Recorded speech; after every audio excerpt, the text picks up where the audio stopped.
My name's Matt Olson. I'm from South Dakota. This is my 36 Knucklehead. I've had it for 10 years, since I was 18.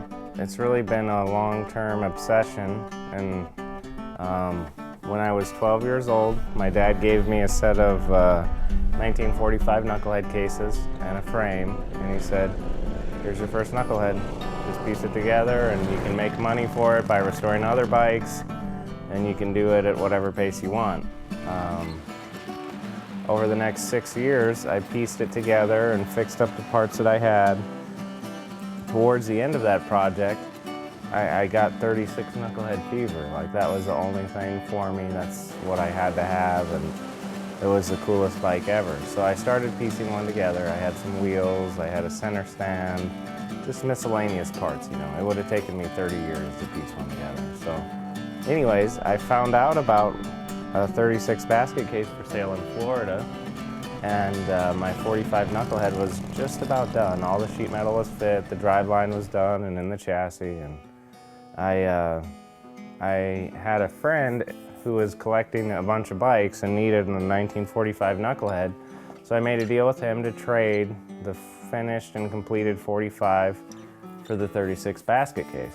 So this bike that I had spent 6 years restoring and I was so close on, I traded off to just start over. It was like when you play Candyland and you have to go back to go, you know?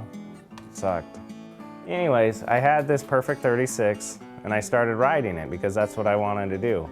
And immediately, like within the first 30 miles, I broke the rear brake drum, which is a super small, half-year only part, and it's just like, oh man. So I said, okay, well, I'll put a 37 brake on it. It's more braking surface, it works better, it's cooler. I just kept breaking parts and breaking parts. I had to like just bite my lip and upgrade, you know, because I wanted to use the bike. That was more important to me than having an all-perfect 36 EL. The biggest trip that I'm excited about is going to be going to Alaska. I'm building two 38 Knuckleheads for some friends, and the three of us are going to ride up to Alaska.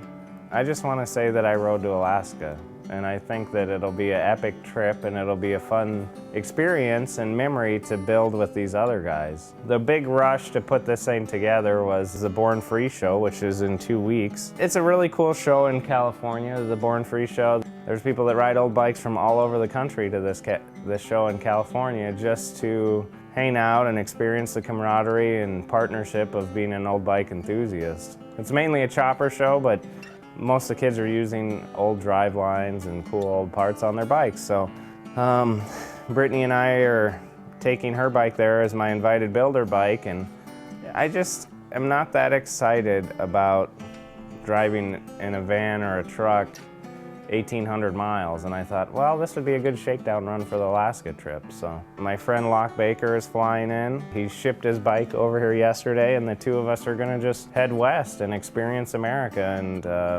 I think that it's up to the owner or consumer of a bike to put the soul into it. And I think that they're all assembled from parts, you know, whether it's an old bike or a new bike or anything, and that's just what they are. They're just parts. And it's up to the person to make the experiences with them. I've got all the right stuff on the shelf, and maybe someday when I'm old and can't ride it around the country, like, I'll just put it back to stock and give it away, you know, who knows?